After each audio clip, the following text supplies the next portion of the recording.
Hello दोस्तों, welcome है आपका अपने यूट्यूब चैनल प्रदीप एकेडमी में। मैं प्रदीप वेलकम करता हूँ आप सभी का। और आई होप आप सभी अच्छे होंगे, हम मस्त होंगे, पढ़ाई मेहनत अच्छे से कर रहे होंगे, अपनी स्टडी कंटिन्यू कर रहे होंगे, कंसिस्टेंट स्टडी कर रहे होंगे। तो चलिए इस क्रम में हम आप करेंगे क्लास 11 का चैप्टर 3 ट्रिग्नोमेट्रिक फंक्शन। उसके लिए कुछ इश्यूज आ रहे हैं, हम उसको आज आपको पढ़ाएंगे और समझेंगे कि क्या होता है ट्रिग्नोमेट्रिक फंक्शन और कैसे इसे सॉल्व किया जाता है। साथ ही साथ आपको ये भी, आप लोगों को बहुत सारा धन्यवाद। हमारे 400 प्लस सब्सक्राइबर हो गए हैं, 420 ऑलमोस्ट, इससे ज़्यादा ही है।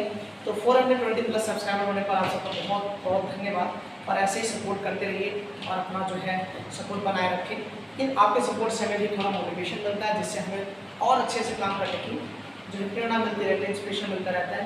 तो चलो लेट्स स्टार्ट पढ़ते हैं। तो ट्रिग्नोमेट्रिक फंक्शन पढ़ने के लिए पहले आपको क्लास 10 के बहुत सारे कॉन्सेप्ट्स और फार्मूले आपको पता होना चाहिए। क्लास 10 और 11 में जो आपने पढ़े थे sine cos tan, basically sine cos tan जो था वहां पर साइन कॉस टैन किसी ट्रायंगल के साइड के रेशियो का रिलेशन था। जैसे अगर आप एक ट्रायंगल लेते हैं, ट्रायंगल ABC, ठीक है, और ये है आपका थीटा। तो अगर आप देखें कि यहाँ पर ये बेस है, या एंगल x ले लीजिए यहाँ पर, और ये एंगल x लेते हैं, तो ये आपका क्या हुआ, बेस, ये परपेंडिकुलर, ये 90 डिग्री और ये हाइपोटेन्यूस। तो अकॉर्डिंग टू दिस जो परपेंडिकुलर और बेस हाइपोटेन्यूस का जो रेशियो था वो आपका साइन था। इसी तरह अगर आप नोटिस करें cos x, तो cos होता था बेस यानी AB अपॉन AC का रेशियो था, और tan था आपका परपेंडिकुलर और जो है बेस का रेशियो यानी BC अपॉन AB था। बेसिकली ये रेशियोज थे, लेकिन आप इसका फंक्शन में कैसे यूज किया जाएगा उस चीज को आपको समझना है। तो यहाँ पर हम स्टार्ट करने से पहले 10th आपको सजेस्ट करेंगे कि आप क्लास 10th के ऑल बेसिक ट्रिग्नोमेट्रिक फार्मूले, रेशियो, जिसे आप त्रिकोणमितीय सब संख्याएं भी कहते हैं, उनको पहले आप थोड़ा सा अपने माइंड में कंठस्थ कर लीजिए, तो आपको ये बहुत आसानी से समझ में भी आएगा। अगर आपको वो नहीं क्लियर होगा तो आपको दिक्कत होगी। इसके लिए आप मेरे जो है और वीडियोस ऑलरेडी क्लास 10 के ट्रिग्नोमेट्रीज के हैं, चैप्टर वाइज प्रॉपर सॉल्यूशंस हैं और उनके इंट्रोडक्शंस भी हैं, वहां से आप जाकर के देख सकते हैं। तो देखिए, आप यहाँ पहले दो वर्ड को समझिए कि क्लॉकवाइज क्या होता है और एंटी क्लॉकवाइज क्या होता है। क्लॉकवाइज, देखिए क्लॉकवाइज में पहले एक वर्ड आ रहा है क्लॉक, यानी क्लॉक मींस घड़ी, क्लॉक मींस घड़ी होता है। तो घड़ी जिस डायरेक्शन में चलती है, अगर आप उस डायरेक्शन में मूवमेंट करते हैं तो आपको कहलाता है क्लॉकवाइज। फॉर एग्जांपल कि अगर आपका ये घड़ी है, क्लॉक है, और यहाँ पर 12 है, यहाँ पर 6 है, यहाँ पर 9 है, यहाँ पर 3 है, और घड़ी आपकी कुछ इस तरीके से टिक टिक टिक टिक टिक टिक ऐसे चल रही है, मतलब घड़ी की डायरेक्शन कुछ ऐसे और घड़ी आपकी इस डायरेक्शन में रोटेट कर रही है, इसे कहा जाएगा क्लॉकवाइज। अभी आपको समझ में आएगा हम इसकी क्यों बात कर रहे हैं। अब यही ये कहना चाहे एंटी क्लॉकवाइज का मतलब हो गया कि ये जो घड़ी थी ऐसे ना रोटेट करके ऐसे चलना शुरू करे, यानी कुछ इस डायरेक्शन में एरो देखेगा, तो अब ये कहलाएगा आपका एंटी क्लॉकवाइज। ठीक है, ठीक है। अब आइए सपोज करो कि एक लाइन है और ये आपका पॉइंट है, ये लाइन आपकी इनिशियल है, तो यहाँ पर एंगल कितना बन रहा होगा, 0 डिग्री। अब यहाँ से कोई एक दूसरी लाइन है जो ऐसे रोटेट करना शुरू कर देगी, तो ये जो मेन एक्सिस लाइन होती है, अगर ये रोटेट करके एक लाइन यहाँ तक आ गई, तो ये लाइन जो है आपकी टर्मिनेटिंग लाइन कहलाएगी। इसे क्या कहेंगे, टर्मिनेटिंग लाइन कहलाएंगे। और ये जो आपका कहलाएगा, ये आपका इनिशियल, तो हम क्या करते हैं इसे अलग से लाइन से बना देते हैं, ये आपका टर्मिनेटिंग हो गया। और ये जो ब्लैक है जहां पर 0 डिग्री था, ये कहलाएगा आपका इनिशियल लाइन। अब आपको ये समझना है, इनिशियल लाइन को शॉर्ट में I.L लिख दे रहा हूं, टर्मिनेटिंग लाइन को शॉर्ट में TL लिख दे रहा हूं, ठीक है। अब देखिए, जब आप इस तरीके से, मैंने रोटेशन क्या शुरू किया है ऐसे, तो ये क्लॉक के अपोजिट है। जब क्लॉक के अपोजिट है तो ये जो एंगल होगा, ये एंगल जो आपका बनेगा एंगल, ये एंगल आपका जो है पॉजिटिव एंगल बनेगा। यानी जब कोई भी एंगल एंटी क्लॉकवाइज, और ये एंटी क्लॉकवाइज रोटेट कर रहा है, तो एंटी क्लॉकवाइज रोटेशन को आप क्या करते हैं, ये एंटी क्लॉकवाइज है।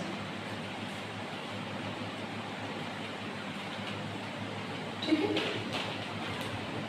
अब अगर मान लीजिए कि कोई भी एक और होता जो ऐसे रोटेट करता था, तो यहाँ पर अगर रोटेट करके यहाँ पर आता तब भी ये टर्मिनेटिंग लाइन है TL, लेकिन यहाँ पर जब आप चल रहे हैं तो ये कैसा चल रहा है जी, देखिए यहाँ से नोटिस करें, आप क्लॉक के डायरेक्शन में चल रहे हैं तो ये कहलाएगा क्लॉकवाइज, और यहाँ जो एंगल होगा वो निगेटिव एंगल बनेगा, निगेटिव एंगल बनेगा, और ये कहलाएगा एंटी क्लॉकवाइज डायरेक्शन। अब जरा एक चीज और नोटिस करो, कहने का मतलब है अगर यहां से यहां तक +30 एंगल बन रहा है तो यहां आप समझिए कि -30 बनेगा, यानी कोई ऐसे देता है +60 डिग्री एंगल आपको बनाना है तो +60 के लिए आपका ये रहा इनिशियल लाइन, और यहां से आप इस डायरेक्शन में मोशन कर जाइए तो ये एंगल आ जाएगा +60 डायरेक्ट डिग्री आपका। लेकिन अगर आपसे कहता कोई -60 डिग्री जाना है तो आप इस डायरेक्शन में मोशन करिए एंटी क्लॉकवाइज, यहाँ एंगल बन जाएगा आपका -60। तो यहाँ पर दो वर्ड्स आ रहे हैं, टर्मिनेटिंग और इनिशियल लाइन, दूसरा और अदर वर्ड है क्लॉकवाइज डायरेक्शन और एंटी क्लॉकवाइज डायरेक्शन, ठीक है। अब आपको समझना है एंगल को डिग्री और रेडियन का कॉन्सेप्ट समझना है, ठीक है। तो चलिए ये आप कह सकते हैं ट्रिग्नोमेट्रिक फंक्शन लेक्चर 1 आपका इंट्रोडक्शन है, इंट्रोडक्शन, सिर्फ आप इंट्रोडक्शन पढ़ रहे हैं कि इसमें कैसे चेंज करना है। तो पहले आपको समझेंगे डिग्री और जो है एंगल मेजरमेंट क्या है और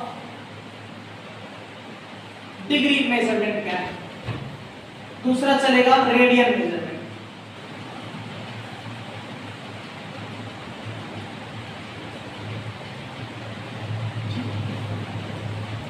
इसको पढ़ाने से पहले मैं आपको बताता हूं, सपोज करो कि आपका ये इनिशियल लाइन है, इनिशियल लाइन है और ये आपका सर्कल है, ठीक है, ये आपका सर्कल है।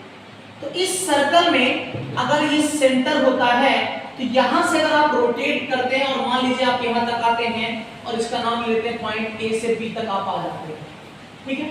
तो ये जो लाइन है आपकी टर्मिनेटिंग लाइन है, इनके द्वारा यहाँ पर जो एंगल बना अगर हम उसे थीटा ले लेते हैं तो बेसिकली A to B, ये जो आपका लाइन है A to B जिसे मैंने रेड सेक्शन कर दिया है, ये आपका क्या कहलाएगा R, ये कहलाएगा आपका R, और R की कोई न कोई लेंथ होगी, और अगर इसकी लेंथ को L ले लिया जाए ये हो जाएगा लेंथ ऑफ R कहलाएगा।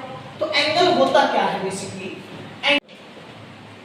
तो अब हम एंगल का कॉन्सेप्ट समझते हैं कि एंगल है क्या। देखिए अगर आपका एक सर्कल है और सर्कल पर आप A to B तक जाते हैं तो आपका R कहलाएगा, और अगर यहां से रोटेट कर रहे हैं इनिशियल से टर्मिनेटिंग लाइन आपका पॉइंट B है तो ये आपका कहलाएगा रेडियस, ये भी रेडियस, ये भी रेडियस, ठीक है।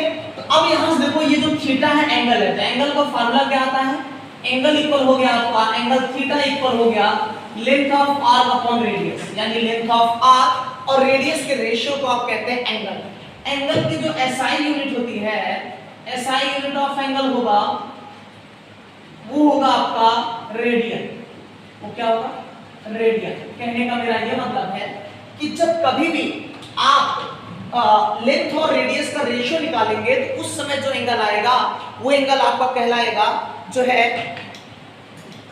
रेडियन में कहलाएगा। समझने के लिए अगर मैं ये कहूं कि आप रेडियस ले लीजिए 4 और लेंथ ऑफ आर्क ले लीजिए 2 सेंटीमीटर और ये 4 सेंटीमीटर में मान लीजिए, तो अगर आप यहाँ कैलकुलेट करें जो है 4 और 2/4 तो जो वैल्यू आएगी 1/2 उसके साथ आपको रेडियन लिखना पड़ेगा, ठीक है।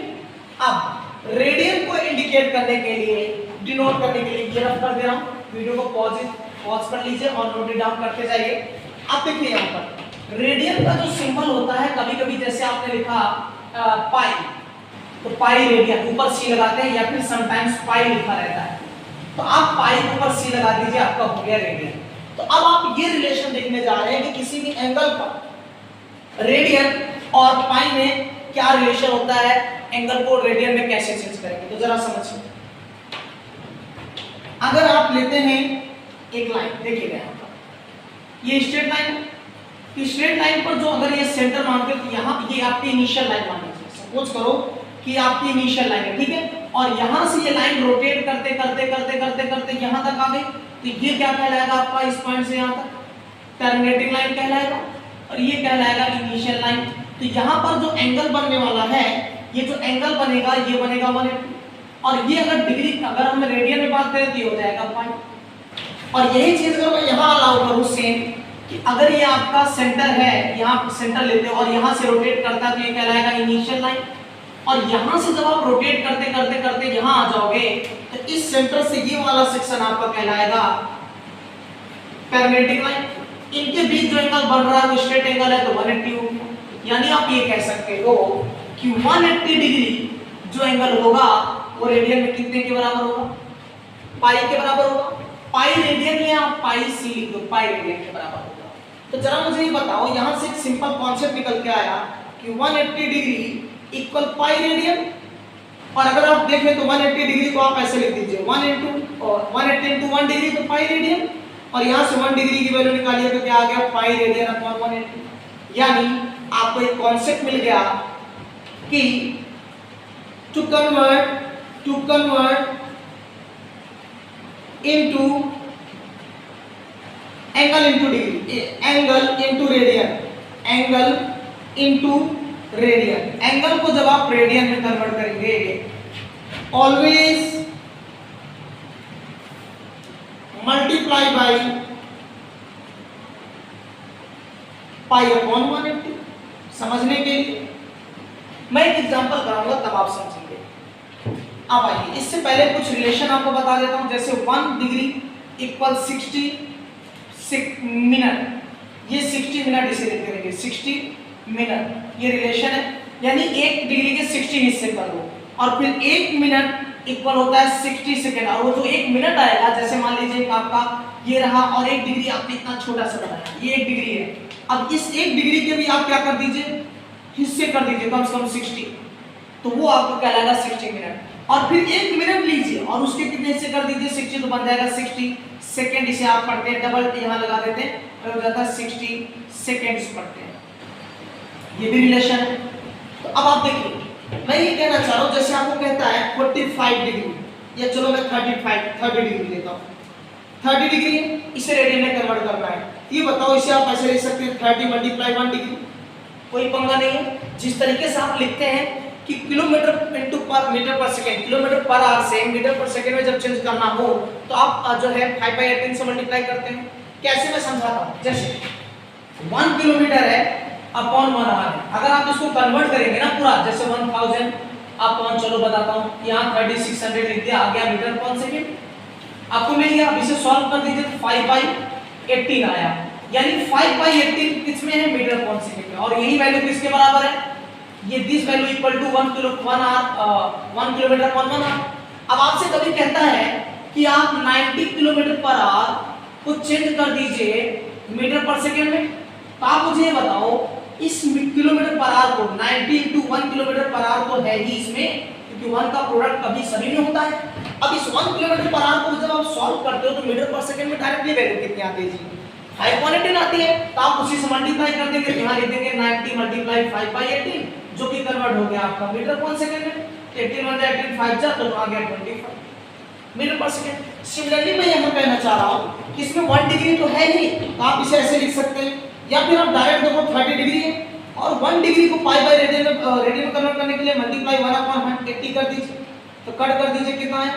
यहाँ आ गया पाई/6। मतलब आप ये कह सकते हैं तो 180 डिग्री को आप कहा जाता है रेडियन में पाई, तो जो 30 डिग्री होगा ये होगा पाई/6।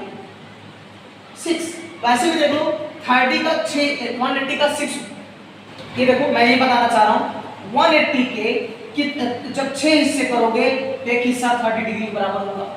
ठीक है, लुक इधर देखिए, एक कॉन्सेप्ट ये भी है कि आप जो है यहाँ पर पाई/, तो अब आप यहाँ देखिए, मैं ये कहना चाह रहा हूँ कि जब 180 किसके बराबर हो रहा है? पाई रेडियन के। तो मुझे बताओ, जब आप 30 डिग्री को बदल रहे हैं तो इतना आया पाई/6। अगर आप नोटिस करो पाई का कितना, 180 का कितना हिस्सा आपका 30 के बराबर है? पाई 180 का 6 हिस्सा कर दो तो किसके बराबर आएगा? 30 के। इसका मतलब 180 को रेडियन में बदले तो कितना होता? पाई। इसका मतलब आप ये कह सकते हो ना, जो पाई एंगल है रेडियन में उसके 6 हिस्सा वाला 6 हिस्सा कौन से बराबर है? 30 के बराबर है। इसी तरह अगर मैं बोलूं 45 डिग्री, तो 45 मल्टीप्लाई पाई/180, ठीक है, आप कट कर दीजिए। 15 का कितना आ जाएगा 4 जा, चलो 3 जा 15 3 जा 15 1 जा 15 3 15 2 जा 3 1 जा 3 4 पाई बाई 4 है। अब मैं ये जानना चाह रहा हूँ आपसे कि बेसिकली आप कह सकते हैं 45 डिग्री को आप ये कह रहे हैं कि जी ये हो रहा है पाई बाई 4, करेक्ट है। अब देखो मेरा कहना ये है कि 180 का कौन सा हिस्सा 45 के बराबर होगा। अगर आप 180 के 4 हिस्से करके देखो कितना आएगा, देखो 4 4 जा 16 2 बचा होगा 4 5 जा 20 45 के बराबर है कि नहीं। इसका मतलब अगर मैं रेडियन में देखूं तो 180 कितना था पाई के बराबर, उसका भी पाई का 4, ये दोनों आपस में इक्वल है ना। तो अगर मैं इसके 4 हिस्से करके 45 मिल जाता है तो पाई का भी कितना हिस्सा कर दिया जाए 4, दोनों आपस में बराबर होंगे। समझ रहे बात को। अगेन देखिए अगला हम कर लेते हैं 60 डिग्री। अगर आप 60 डिग्री को बदलेंगे 60 इंटू पाई बाई 180, ये कट गया पाई बाई 3 आया। अब मुझे बताओ, आप ऐसे नोटिस करो 180 का कौन सा हिस्सा 60 होता है, आसान है। 180 का थर्ड हिस्सा 60 होगा, यानी जब आप 180 को 3 से डिवाइड करोगे तब 60 मिलेगा। इसका मतलब क्या हुआ, पाई को 3 से डिवाइड कर दो तो पाई बाई 3 यहाँ पर इसका आ जाएगा, तो इसका आ जाएगा जी पाई बाई 3 और ये इसका।